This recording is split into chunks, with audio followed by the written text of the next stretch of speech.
हुसैनी मकान गिराए जाने का आरोप, विरोध पर धमकियों का दावा, परिवार दहशत में, प्रशासन से निष्पक्ष जांच और राहत की मांग। आज हम आपको एक ऐसी खबर दिखा रहे हैं जो सिर्फ एक परिवार की पीड़ा नहीं बल्कि प्रशासन, सत्ता और न्याय व्यवस्था पर गंभीर सवाल खड़े करती है।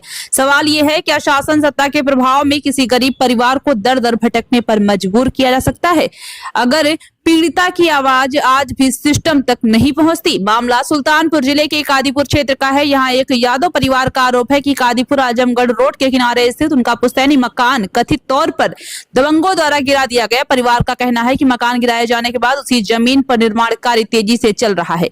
पीड़ित परिवार का दावा है कि जब उन्होंने विरोध किया तो उन्हें धमकियां दी गई। इसके बाद से परिवार डर और असुरक्षा के माहौल में जी रहा है। परिवार के अनुसार उन्होंने थाना, तहसील और जिला प्रशासन तक अपनी शिकायतें पहुंचाई, लेकिन अब तक उन्हें राहत नहीं मिली। ग्रामीणों का कहना है कि ऐसी घटनाओं से इलाके में भय का माहौल बनता है और प्रशासन को निष्पक्ष जांच की जरूरत है।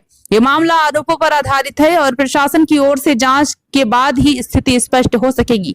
इंडिया टीवी न्यूज इस प्रकरण में पीड़ित की बात रखने के साथ साथ प्रशासन का पक्ष भी सामने लाता रहेगा। अब हम आपको सीधे कादीपुर ले चलते हैं, जहां पीड़ित परिवार अपने आरोपों और पीड़ा को खुद बयां कर रहा है। देखिए हमारी खास रिपोर्ट।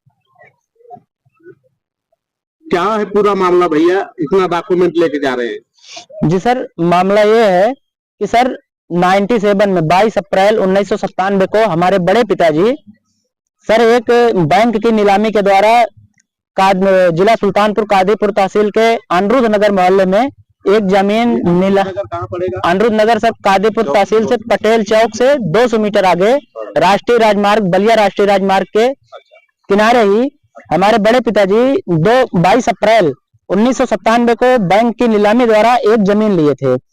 सर उस जमीन कितना वर्ग कितने? सर जमीन 55 गुणे 60 की एरिया में थी, जो 3500 स्क्वायर फीट में बनेगी, जो लगभग 2 बिस्से 4 ढाई बिस्से के करीब हमारी, जी 2.5 बिस्से करीब हमारी जमीन है।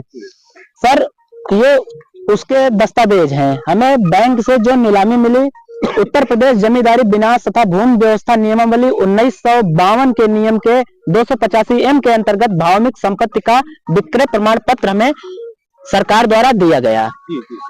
जी सर, उस समय तत्कालीन अधिकारी, उप जिला अधिकारी अबरार अहमद की अध्यक्षता में हमें जमीन की नीलामी तहसील में संपन्न हुई। सर हमारे मिले दस्तावेज में, हमारी जो दस्तावेज मिला हुआ है उसमें सर चौहद्दी दी गई है। हमारी चौहद्दी दक्षिण से सुल्तानपुर शाहगंज मकान नंबर वगैरह? जी, हमारे मकान का नंबर 668 में वर्तमान में है। जो विपक्षी पे आप आरोप लगा रहे हैं उनका मकान नंबर क्या है? जी सर, उनका मकान नंबर 666 है। 666 जी। जो क्या प्रॉब्लम्स आ रहे हैं अभी जो आप बता रहे हैं? जी सर, प्रॉब्लम यही है कि सर बीच में 667 नंबर मकान है, जो हमारे विपक्षी हैं उनकी पत्नियों के नाम एक मकान बना हुआ है। बैनामा ले लिए? जी सर, अमन्नू सिंह से बैनामा ले लिए हैं, जो कि हमारे चौहद्दी में, हमारे मेरे दस्तावेज की चौहद्दी में अमन्नू सिंह का मकान है। बगल में खाली जमीन थी हमारी चौहद्दी पूरब से बाबूलाल सुत द्वारिका प्रसाद का मकान है, पश्चिम से अभिमन्यु कुमार सिंह का खाली जमीन पड़ी हुई है। जो जमीन अब अभिमन्यु सिंह से वो अपने हमारे विपक्षी जो हमारी जमीन को कब्जा कर रहे हैं, अमरनाथ मिश्रा, ओमकारनाथ मिश्रा आदि, अपने पत्नी के नाम बैनामा ले लिए हैं। जो जिस पर मकान, जमीन पर मकान बन गया, जिसका मकान नंबर 667 है। शिकायत आपने कहीं प्रशासन से? सर देखिए, इसकी शिकायत जो है, हम कहाँ गया सर, हम दिखा दे रहे हैं आपको, प्रमाण दिखा रहे हैं सर उसका। अब देखिए, कागज हमें दीजिए सर। देखिए सर, उसका प्रमाण हम जिला अधिकारी के पास, सर ये देखिए आप लोग, जी जिला अधिकारी के पास, सुल्तानपुर जिला अधिकारी के पास हम खुद गए थे। हमारे बड़े भाई सिपाही, मकान गिराया गया। जब हमारा मकान गिराया गया सर, उसके बाद हम सर जिला अधिकारी के पास अपनी शिकायत लेके गए। उस समय हमारे साथ हमारे भाई उत्तर प्रदेश पुलिस सेवा विभाग में कार्यरत हैं। अच्छा, आपके घर में कोई पुलिस? जी, हमारे चचेरे भाई हैं और उत्तर प्रदेश पुलिस विभाग में इस समय कार्यरत है, गोरखपुर में ड्यूटी दे रहे हैं सर। गोरखपुर में ड्यूटी दे रहे हैं।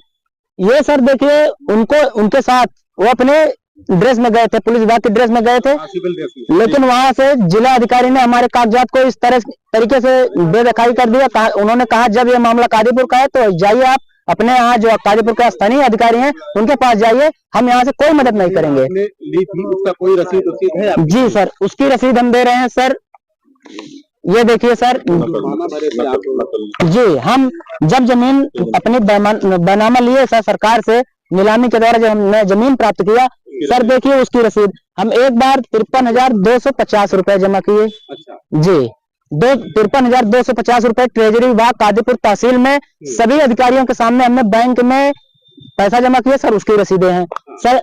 उसके बाद एक रसीद सर 1,01,000 की जमा किए सर, ये रसीद हो गई। आपने ट्रेजरी कराई? ट्रेजरी सर हम जमा किए सर, प्रमाण हमारे पास सर, लेकिन कोई देखने वाला पूरे सुल्तानपुर में कोई भी अधिकारी ऐसा नहीं है जिसके यहाँ हमारे कागजात ना पड़े हों। लेकिन सर इस तरीके से उत्तर प्रदेश की शासन व्यवस्था इसमें लीपापोती कर रही है, हमारी जमीन को जबरदस्ती अवैध कब्जा करा रहे हैं सर। इसके पीछे सर हमने अपने स्थानीय विधायक के पास गया सर, राजेश गौतम है सर, उन्होंने कहा यहाँ यादव और ब्राह्मण का मामला है, हम यादव की मदद नहीं कर पाएंगे इस मामले में सर, वो हमारे स्थानीय विधायक है। उसके बाद हमने 1,01,000 रुपए का ट्रेजरी विभाग में पैसा जमा किया है सर। देखिए 97 की बात है सर, 3,82,000 रुपए में हमने अपनी जमीन को नीलाम, हमारे बड़े पिताजी ने 3,82,000 में खरीदा है, 97 का मामला है सर। उसके बाद देखिए सर 35,000 की रसीद सर, हमारे पास सभी डॉक्यूमेंट है सर। ये देखिए 17,750 की रसीद है सर। सर फिर ये रखिए सर, ये देखिए जब से हम मकान लिए हैं, हमने जब से मकान लिया सर लगातार हाउस टैक्स जमा कर रहे हैं सर, हर वर्ष हम हाउस टैक्स जमा कर रहे हैं सर।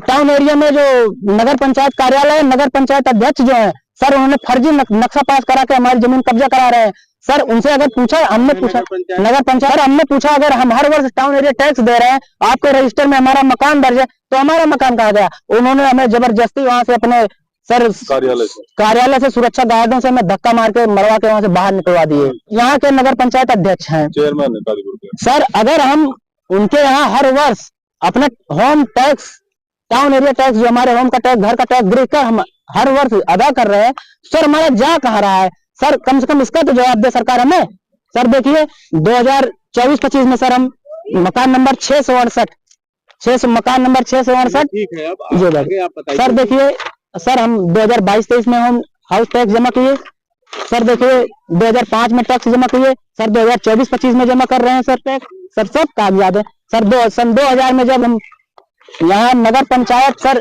नगर पंचायत कादीपुर नगर पंचायत के अधीन आया सर, मकान नंबर हमारा 668 सर, हमारे जो पिताजी का नाम, बड़े पिताजी का नाम, हमारे जो बड़े पिताजी, अच्छा सर ये तो बात छोड़िए सर, जब हमने बैंक नीलाम 97 में नीलाम किया, पिता की हत्या इसमें कर दी गई जी सर। जब हमारे पिताजी ने 97 में उस जमीन को नीलामी के माध्यम से रजिस्ट्री करवाई अपने नाम और सब पैसा जब जमा कर दिए, तो सर सन 98 में एक साल बाद 98 में हमारे बड़े पिताजी की हत्या, जो आज हमारी जमीन कब्जा कर रहे हैं, ओमकार नाथ मिश्रा, अमरनाथ मिश्रा, शिवनाथ मिश्रा, पुष्कर नाथ मिश्रा, विश्वनाथ मिश्रा, 5 भाई हैं, सुतगढ़ दूधनाथ मिश्रा सर, उन्होंने हमारे बड़े पिताजी की बेरहमी से हत्या कर दी। रहने वाले सर ये रानीपुर के हैं, किशुनदासपुर के हैं और कादीपुर टाउन एरिया में भी इनकी जमीन है सर। ये लोग थाने के हिस्ट्री सीटर हैं, थाने से ये लोग पिस्टल चुरा के ले आए हैं सर, उसका भी FIR है। आप कोतवाल के पास नहीं गए? जी सर, हम जब कोतवाल के पास जाते हैं तो कोतवाल साहब ने सर, हम हमारा मकान 28 अगस्त को गिराया गया सर, पैसा लेके श्याम सुंदर ने पैसा लेके हमारा मकान गिरवाया। ये सर कादीपुर के सच्चो हैं सर, हमें किसी से कोई डर नहीं, कोई जो हमारा कोई मदद नहीं कर रहा है सर, उन्होंने पैसा लेके हमारा मकान गिरवाया। हमें सुनने में आता है लोगों से, हमें पता चला है, हम तो देखे नहीं है इसको, पैसा लेन देन देखे नहीं सर। लेकिन 28 अगस्त को हमारा मकान गिराया गया सर। 28 अगस्त को रात के 8 बजे हम जब 2025 28 अगस्त रात को जब हम थाने में अपनी शिकायत लेके गए, तो सर हमारा दस्तावेज श्याम सुंदर, अगर वीडियो रिकॉर्डिंग हो तो कप्तान साहब उसकी रिकॉर्डिंग उस दिन निकलवाइए, हमारा दस्तावेज इस तरह से बहा दिए, गाली दे के हमें थाने से निकाला गया। उसके बाद जब हम कप्तान साहब के यहाँ, सुल्तानपुर के कप्तान साहब के यहाँ दौड़ के गए, पैरवी किए, सर हमारे साथ इस तरह का मामला हुआ है, तो सर उन्होंने FIR दर्ज करवाया। सर ये देखिए सर, FIR की प्रति है जो हमारा मकान गिराया गया है, सर इनके विरुद्ध FIR दर्ज हुआ। ये देखिए सर, न्याय संहिता 191, भारतीय न्याय संहिता 2023 191, 109, 115, 352, 324। और FIR इसलिए दर्ज हुआ सर, सुबह के 4 बजे हमारे पिताजी घर में, उस दिन उसी घर में थे, हमारे पिताजी को वहां से जी 307 कायम इसलिए हुआ सर, हमारे पिताजी को घर से निकाला गया। सर उनके पास लाइसेंसी राइफल भी है सर, लाइसेंसी राइफल से फायरिंग भी की गई। हमारे पिताजी को तब तक उन्होंने गिराए रखा, गला दबाए रखा, 5 लोगों ने मिलकर मारा था सर, जब तक हमारा मकान JCB से ध्वस्त नहीं कर दिए। सर ये देखिए सर, उनके ऊपर FIR हुआ है सर, पूरा बकायदे। हमें सर कोई कार्रवाई नहीं सर, उसके बाद 20-15 दिन तक जब कोई कार्रवाई नहीं हुई, हम लोग कप्तान साहब के यहाँ दौड़ते रहे। कप्तान साहब ने FIR करवाया, कप्तान साहब के निर्देश पे FIR हुआ। जब कप्तान साहब ने वहां से निर्देश दिया कि वहां कोई मकान गिरा है, कप्तान साहब ने कहा, यहाँ के SHO साहब ने कहा हाँ मकान गिरा है, तो वहां के जो अनुरूप नगर के इंचार्ज हैं पंकज राय, जब हम पंकज राय से वहां पे जो डिप्टी SHO उस समय थे सूबेदार यादव जी ने कहा जाइए देखिए विभाग का मामला है, कोई मकान गिरा हुआ है। पंकज राय जी वहां के इंचार्ज थे अनुरूप नगर के, 1 घंटे लीपापोती किए सर, हमें पीछे ले गए, बोले 10,000 रुपए आप हमें जब देंगे तभी हम मौका स्थल देखने जाएंगे। जब हमने पंकज राय को 10,000 रुपए, हमारे उस वक्त नहीं था, हमने 5,000 रुपए पंकज राय जी को दिया, तब पंकज राय जो वहां के हेड कांस्टेबल है, तो वहां अनुरूप नगर के इंचार्ज है, उन्होंने गए वहां से मकान देख के आए। मकान देखने के बाद हमारा 5,000 रुपए रख लिए। उसके बाद यहाँ आए, कोई कार्रवाई नहीं की, कोई चार्जशीट नहीं दाखिल की है कि यहाँ पे मकान गिरा हुआ है, FIR नहीं हुआ। जब कप्तान साहब ने फोन पे उनसे पूछा, ये पंकज राय के अगर मोबाइल रिकॉर्डिंग निकले तो हम रिकॉर्डिंग बता रहे हैं, अगर आप लोग पता करेंगे, पंकज राय के फोन पे जब उन्होंने पता किया मकान गिरा है, पंकज राय ने बताया हाँ मकान गिरा है, तो कप्तान साहब ने बोला आपने कोई कार्रवाई नहीं की। पंकज राय उसका जवाब नहीं दे पाए। वहां से कप्तान साहब ने तुरंत बोले कि हम आपको सस्पेंड कर रहे हैं, अगर मकान गिरा तो आप, उसको मारा गया, उसको फायरिंग की गई उसके ऊपर, उसको लात घूंसे से मारा गया, आपने FIR नहीं किया। तब वहां से पंकज राय सस्पेंड हुए। पंकज राय सुल्तानपुर में इस समय प्राइवेट रूम लेके रह रहे हैं, क्योंकि इस मामले में सस्पेंड हो चुके हैं। सर FIR हुआ, 307 के मुजरिम है, लेकिन 15 दिन तक जब कोई यहाँ गिरफ्तारी नहीं हो पाई, तो इन्होंने गए हाईकोर्ट से स्टे ले आए, कि गिरफ्तारी के विरुद्ध हाईकोर्ट से स्टे ले लिए। जब 15 दिन तक पकड़े नहीं गए तो गिरफ्तारी नहीं हुई, तो स्टे ले लिए। सर उसके बाद ये तो मकान गिरा है हमारा। सर 98 में जो हमारे बड़े पिताजी की हत्या कर दिए, सर उसके पहले हम बता रहे हैं, जब नीलामी की जमीन हमारी ली गई है, जब हमारी नीलामी की जमीन ली गई है, तो जो हमारे चौहद्दी में द्वारका प्रसाद है, एक तरफ तो द्वारका प्रसाद है, दूसरी तरफ अमन सिंह का खाली मकान था, जो हमने चौहद्दी में जो मिला था, दस्तावेज में मिला है। सर हमारे जो नीलामी की जमीन है, उसके एवज में विरुद्ध में द्वारका प्रसाद हाईकोर्ट गए थे कि ये जमीन हमारी है, तो नीलाम कैसे हो गई। सर हम उसके कागजात दे रहे हैं। सर द्वारका प्रसाद की अपील जो है, ये देखिए सर, ये उसके कागज हैं। द्वारका प्रसाद की अपील जो है हाई कोर्ट से खारिज हुई है। हमें डिग्री मिली है हाई कोर्ट से कि ये मकान नीलामी की है। स्वर्गीय राम नायक जो अब इस दुनिया में नहीं है, जिन्होंने हमारे बड़े पिताजी की हत्या कर दी, पिताजी की हत्या कर दिए, उनके नाम 97 में 97 में जब हमारे बड़े पिताजी ने नीलामी की जमीन बैंक के नीलामी द्वारा प्राप्त किया। सर हम किसी से बैनामा तो लिया नहीं गया है, हमने सरकार से जमीन ली है। सरकार से जब हम जमीन लिए 97 में, सर इसके विरुद्ध हमारे पड़ोस में द्वारका प्रसाद हाई कोर्ट में अपील किए थे।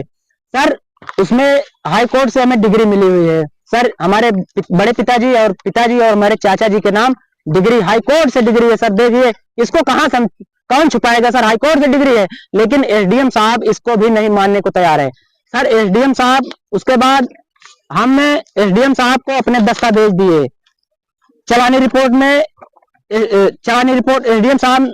उसके बाद सर देखिए जो एफआईआर हुआ है, सर चलानी रिपोर्ट कोतवाल ने जो हमारा मकान गिराया गया, सर कोतवाल ने चलानी रिपोर्ट तैयार किया। सर उसी चलानी रिपोर्ट के आधार पे एसडीएम साहब के पास हमने अपने दस्तावेज दिए, गृह कर टैक्स दिया। सर हमने जो ट्रेजरी विभाग में पैसा जमा किया है, सर सरकारी कोष में पैसा जमा होता है। अगर आप नीलामी बैंक से नीलामी जमीन लेंगे तो पैसा सरकारी कोष में, हमने 3,82,000 रुपए की रसीद हमारे पास है। हमने जमा किया, लेकिन सक्षम अधिकारी 97 में पीसीएस उप जिलाधिकारी अबरार अहमद के द्वारा हमें नीलामी दी गई है। लेकिन एक उप जिलाधिकारी की दी हुई जमीन एक उप जिलाधिकारी फर्जी ठहरा दे रहा है कि ये अयोग्य है। हमने दस्तावेज दिए, गृह कर टैक्स अपना दिए, उसके बाद सर हमने अपने पुराने मकान की फोटो भी दिए।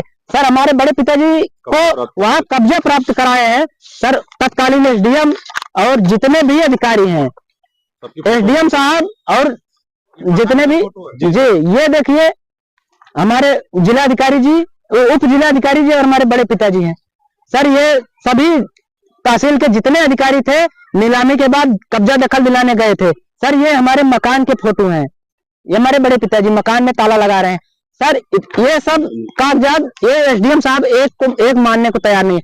सर हमारा मकान गिराया गया, सर उसके बाद मकान पूरा जेसीबी से ध्वस्त किया गया, हमारे बड़े पिताजी को मारा गया। उसके एवज में कप्तान साहब ने FIR भी कराया। एक दीवार बनवा रहे हैं जी, अब वहाँ 164 की चलानी रिपोर्ट में सर हमने इतने कागजात देने के बाद भी एसडीएम साहब ने हमारे दस्तावेज को, हमने जो गृह कर टैक्स यहाँ टाउन एरिया में दे रहे हैं, हर वर्ष दे रहे हैं, ट्रेजरी विभाग में नीलामी के दौरान जो पैसा लिए जमा किए हैं 3,82,000 की रसीद हमारे पास है। सब ऐसा गलत क्यों कर रहे हैं? एक भी डॉक्यूमेंट कागजात नहीं है घर के। सर उसका मकान नंबर 666 है, 666 मकान की रसीद, 666 मकान का कापी खतौनी की नकल दिखाकर मकान नंबर 668 हमारी आबादी की जमीन बैंक से नीलामी की जमीन है, हमने वहाँ टाउन एरिया टैक्स दे रखा है। हमने ट्रेजरी विभाग में 3,82,000 रुपये जमा किया, सरकारी कोष में फंसा गया है। उसके बाद 668 मकान को 666 बताकर वहां पे 164 BNS में आदेश दे दिए कि लास्ट जाते जाते क्या कहना चाहेंगे मुख्यमंत्री योगी आदित्यनाथ? सर मुख्यमंत्री से हम क्या कहें, जब वहाँ हमारा मकान गिराया गया 3 बार हमने मुख्यमंत्री के यहाँ ज्ञापन दिया, तीन बार जिलाधिकारी के यहाँ ज्ञापन दिया, 3 बार कप्तान के यहाँ ज्ञापन दिया, कहीं से सुल्तानपुर के और आगे के भी अधिकारियों द्वारा मुख्यमंत्री के OSD से भी हमने मुलाकात की अपनी समस्या को लेकर। क्या मानते हैं आप? आपको यादव होने के नाते जी सर, इस युग में इस सरकार में अगर कोई यादव है तो समझिए यादव कुल में जन्म ले लिया तो समझिए घोर पाप कर दिया। उसके खिलाफ जितने भी षड्यंत्र रचे जाएंगे। मकान कब्जा कर लिया हमारा, सर कोई न्याय नहीं मिल रहा, मकान कब्जा कर लिए। सर 27 पन्ने का आदेश कहाँ है उनका? ये 27 पन्ने का आदेश है सर। अगर कोई आदेश पढ़ेगा 27 पन्ने का आदेश पढ़ेगा। सर हमने इतने डॉक्यूमेंट दिए, इतने कागजात दिए, विपक्ष के वकील द्वारा अगर कह दे कि ये इनका जो डॉक्यूमेंट दिए हैं सब फर्जी है, टेबल वर्क हुआ है। सर मुख्यमंत्री जीरो टॉलरेंस की बात करते हैं। सर मुख्यमंत्री जीरो टॉलरेंस की बात कर रहे हैं तो कहाँ है उनका न्याय, कहाँ है उनका बुलडोजर? सर उनके बुलडोजर से हमारा मकान गिराया जा रहा है। सर यही जीरो टॉलरेंस यही है सर, ये भ्रष्टाचार नहीं है। हमारे कागजात है, हम कहाँ जाए? सर उन एसडीएम साहब के पास हमने अपने सारे डॉक्यूमेंट दिए। 164 BNS का मुकदमा चल रहा है, उन्होंने एक भी डॉक्यूमेंट नहीं दिया गया उनके द्वारा। उसके बाद भी अगर ये 27 पन्ने का आदेश अगर कोई पढ़ेगा तो सर एक तरफ से ब्राह्मणवाद का खेल खेले हैं। आदिपुर में जी कोर्ट का आदेश मानने वाले अधिकारी नहीं है, कोई नहीं है सर यहाँ किसी के पास कोर्ट का आदेश नहीं माना जा रहा है तो आप आगे क्या? सर हम क्या करें? सर हम यहाँ अगर यहाँ से हम जाएंगे विवादित स्थल, जो हमारा मकान विवादित स्थल कहाँ है? हमारे पास इतने कागजात है, हम अपने मकान पे जाएंगे, श्याम सुंदर तुरंत वहां से फोर्स भेजेंगे, हमें उठा के ले जाके 24 घंटे लगातार कोतवाली में बैठा है, उसका रिकॉर्डिंग है। हमें 151 में चालान किया गया। इसी के लिए आप यहाँ पे बयान दे रहे हैं? जी बिल्कुल जी। अगर अभी हम यहाँ कोतवाली के किसी भी पुलिस के सामने पड़ेंगे तो कोतवाल साहब तुरंत आदेश करेंगे, उस लड़के को पकड़ के ले आइए, 151 में चालान करके वहीं बैठाए रहेंगे। 10 बजे जमानत, 8 बजे अगर रिकॉर्डिंग खोलिए, रिकॉर्डिंग देखा जाए तो 8 बजे तहसील का ताला खुलवा के हमारी जमानत करवाए हैं। दिन भर बैठवाए रहेंगे तो वहाँ काम हो जाएगा, इसीलिए वहाँ जबरदस्ती अवैध कब्जा करवाया जा रहा है। हमें 2 दिन तक सुबह 10 बजे से बुलवा के थाने में बैठाया गया, कब्जा कर रहे हैं, हमारा मकान कब्जा करवा दिए। सर ये न्याय कहाँ है उत्तर प्रदेश में? ये पूरा प्रशासन एक तरफ से, किसी भी प्रशासन के किसी के यहाँ जाइए सब लिपापोती, आप जाइए स्थानीय अधिकारियों से मिलिए, स्थानीय अधिकारी के पास पूरा डॉक्यूमेंट, हमारा सुल्तानपुर में कोई भी ऐसा अधिकारी नहीं है जिसके यहाँ हमारे डॉक्यूमेंट ना पड़े हों। उनके तरफ से जो हमारी जमीन कब्जा करवा रहे हैं यहाँ के उप जिलाधिकारी उत्तम कुमार तिवारी जी, एक भी डॉक्यूमेंट नहीं मांगे। 164 BNS का मुकदमा हमारे अगेंस्ट दे दिए, उनके पक्ष में दे दिए कि बोले अगर वहां कोई जाएगा तो उसको तुरंत हम पकड़ के शांति व्यवस्था बनाए रखने के लिए 151 में चालान दे रहे हैं। हम यही चाहते हैं कि मुख्यमंत्री जी से न्याय मिले, हमें हमारी जमीन को, हमें हमारा स्वामित्व है उसको हमें फिर से दिलाया जाए और यहाँ उचित कार्रवाई करते हुए हमें न्याय दिलाने का कार्य किया जाए। और इस पूरे प्रकरण की हम यहाँ स्थानीय सुल्तानपुर के किसी भी अधिकारी के ऊपर विश्वास नहीं है। अगर जांच करा ले तो हमें फांसी पे लटका दे, हम मानहानि का दावा करें। अगर हम गलत हो तो जितना पैसा कहेंगे, चाहे हम खेत बेच कर देंगे, लेकिन हम पैसा देंगे, हम मानहानि का दावा करें। अगर हमारे खिलाफ, अगर हमें न्याय नहीं मिला तो हम विधानसभा के सामने आग लगा के आत्महत्या करेंगे।